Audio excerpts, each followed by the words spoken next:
with the ongoing rally in EDSA? I'm sorry? How concerned are you with the ongoing rally in EDSA? What do you make out of their motivation behind the rally? Well, anyone can hold a rally, and so he held a rally. Ako malakas ang loob ko kasi sa buong kasaysayan, ang iglesia, pag nag-rally, kahit napakarami, hindi sila nang gugulo.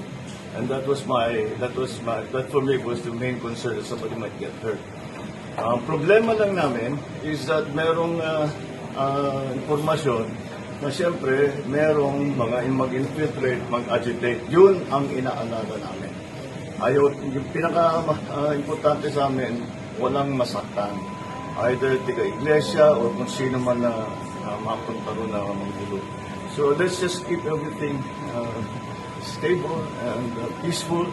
And so far it has been. So I thank everybody involved for keeping it safe for everybody.